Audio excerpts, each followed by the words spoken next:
you're in Asia, play with us! Ready up live? Ready up live. Ready up live?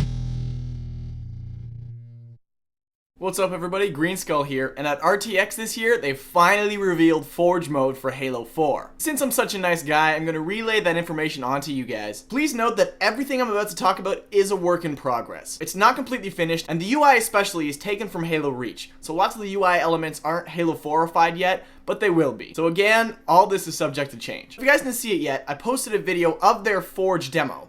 It's pretty awesome stuff. Make sure you check that out before watching this, just so you can hear them talk about it themselves, and then get into what I'm saying. Link's right there, it's also in the description. Certain Affinity, the guys who made Halo Combat Evolved Anniversary's multiplayer mode, so all those awesome maps, are the ones behind Halo 4's Forge mode. They had an entire separate team working on Forge mode. Now right off the bat, we see a return to Battlefield notice. I'm wondering, are these going to be editable? Can we get rid of these for once? I know you can add them whenever you want. You've been able to do that in Halo Reach. But can we get rid of these ones that are just in silly places that just ruin the whole aesthetic of the map? For instance, on Forge World, I always wanted to go behind the waterfall, but they blocked it off with a barrier there. Are we able to get rid of those? Somehow I doubt it. They have to restrict us somehow, but I just hope it's more open than Halo Reach was. There will be three, count them, 3 Forge World environments. Huge environments for forging. They show us one here, and I'm really excited to see what the others are. I hope there's a cityscape one. People have been asking for a city Forge World type map forever. Give us like the middle of New Mombasa or something and let us play there.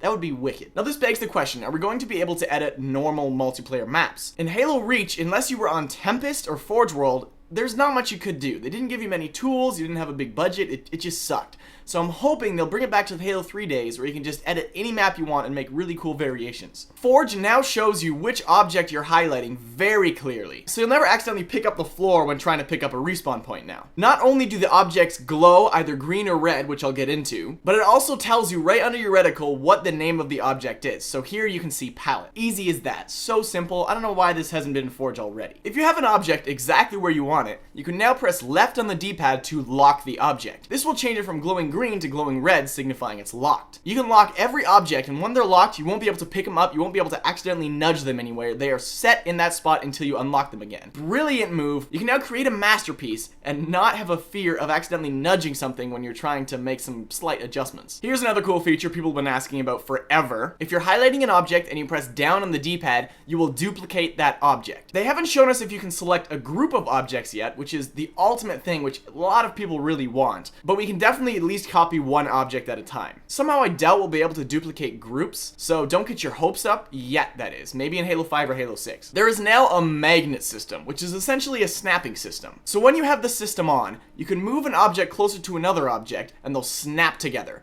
Easy as that. You don't have to make all these fine adjustments to make sure it's perfect. It will snap right where it should be. You can also choose the strength of your magnet system, which I'm assuming will affect how close you have to bring the object to the other object before they link together. Forge objects now have dynamic lighting. That means the environment and objects within the environment will cast shadows upon Forge objects, and Forge objects will cast shadows upon themselves and the environment. So you can see here's placing an object and it's kind of bright and white, but as soon as he goes into player mode, boom, it renders. We can see all these brilliant shadows.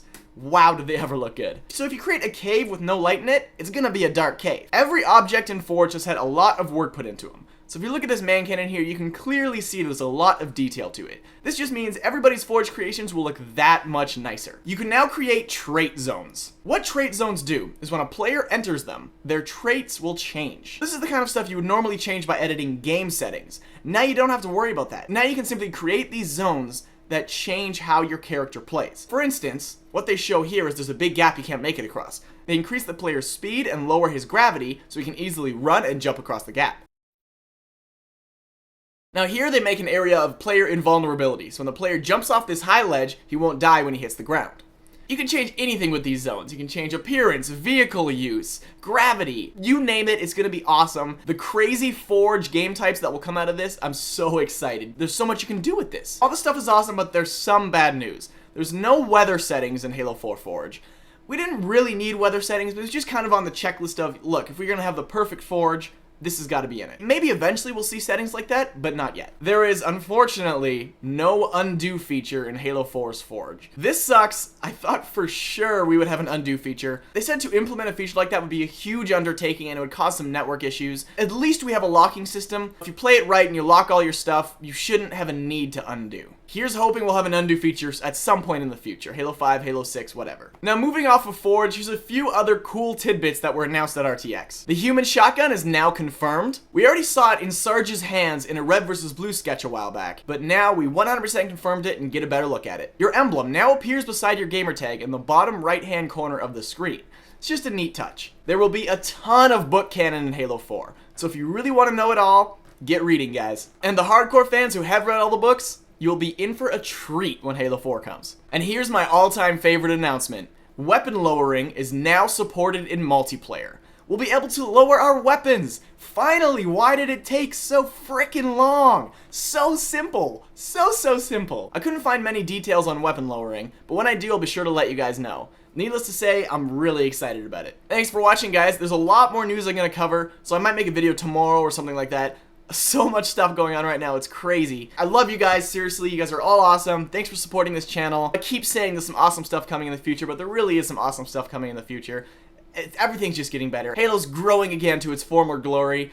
I'm so excited for what the future holds. Thanks for being a subscriber, you guys are awesome. Be sure to follow me on Twitter, I'm Greenskull on Twitter, and Facebook, I'm greenskull.rul. Links are in the description. Follow me up, especially on Twitter. I just tweet about random stuff all the time. Some useful Halo stuff, but also a lot of random personal stuff.